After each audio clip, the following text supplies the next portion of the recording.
ঢাকার আশুলিয়ার সেপটিক ট্যাঙ্কে পড়ে আলম নামের এক রাজমিস্ত্রির মর্মান্তিক মৃত্যু হয়েছে। বুধবার সকাল 11টার দিকে আশুলিয়ার 6তলা রূপায়ণ হাউজিং এলাকার তৌহিদ উদ্দিনের নির্মাণাধীন ভবনের সেপটিক ট্যাঙ্কে পড়ে এই দুর্ঘটনা ঘটে। নিহত আলম ইসলাম পঞ্চগড় জেলার বোদা থানার কুমারপাড়া এলাকার আব্দুল ওয়াহেবের ছেলে। আশুলিয়ার সরকার মার্কেট এলাকায় একটি ভাড়া বাসায় থেকে রাজমিস্ত্রির কাজ করতেন তিনি। স্থানীয়রা জানান, কোনো ধরনের পর্যাপ্ত নিরাপত্তা ব্যবস্থা ছাড়াই রাজমিস্ত্রি আলম প্রায় ৬০ ফুট গভীর সেপটিক ট্যাঙ্কে রশি দিয়ে নামার চেষ্টা করে। এক পর্যায়ে সে রশি ছিঁড়ে নিচে পড়ে যায়। পরে তাকে উদ্ধার করে নারী ও শিশু স্বাস্থ্য কেন্দ্রে নেওয়া হলে সেখানকার কর্তব্যরত চিকিৎসক তাকে মৃত বলে ঘোষণা করেন। ভবনের মালিককে ঘটনাস্থলে পাওয়া যায়নি। এরপর এই বিষয়ে ওই ভবনের কন্ট্রাক্টর ফারুক ক্যামেরা দেখে সটকে পড়েন। পরে মুঠোফোনে একাধিকবার যোগাযোগের চেষ্টা করা হলেও তাকে পাওয়া যায়নি।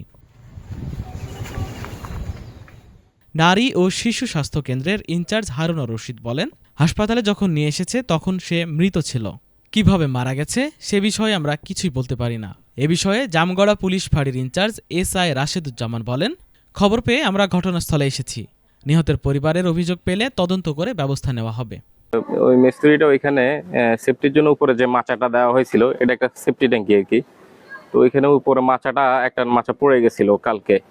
পরে উনি সন্ধ্যার দিকে উঠানোর চেষ্টা করতে লাগছিল। পরে সন্ধ্যা দেখে ওই মিস্ত্রিরা না করছে ওনারে। পরে উনি আর কালকে সন্ধ্যা আর উঠাই নাই, সকালে এসে আবার উনি এটা উঠাবে। তো মিস্ত্রিরা না করছে যে বাড়িওয়ালা আসুক, উনি সেফটি গিয়ার দিবে, সেফটি গিয়ার পরে আপনি নিচে নামেন, লোকজন থেকে আমরা সহ করবো। পরে অনেক অসুবিধা নাই, আমি একাই পারবো, যতটুকু আমি জানলাম। পরে উনি একটা দড়ি বাইন্ধা নিচে নামার উনি চেষ্টা করছে। তখন উনি ওই দড়িটা ছিঁড়ে ভিতরে পড়ে গেছে। পরে এখানে ছোট একটা ফ্যানের ব্যবস্থা করে, পরে অক্সিজেনের একটা ব্যবস্থা করে, পরে একটা লোক নামানো হয়েছে সেফটি দিয়া।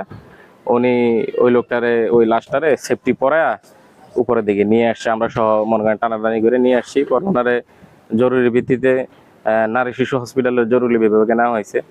উনি বললো যে ওইখানে ওনারে কর্মরত ডাক্তারে মৃত ঘোষণা করছে ওইখানে। আজকে কাজে আইছে, আজকে এই রশিটা আবার আজকে বাঁধে নিজের নামছে অক্সিজেনের অভাবে।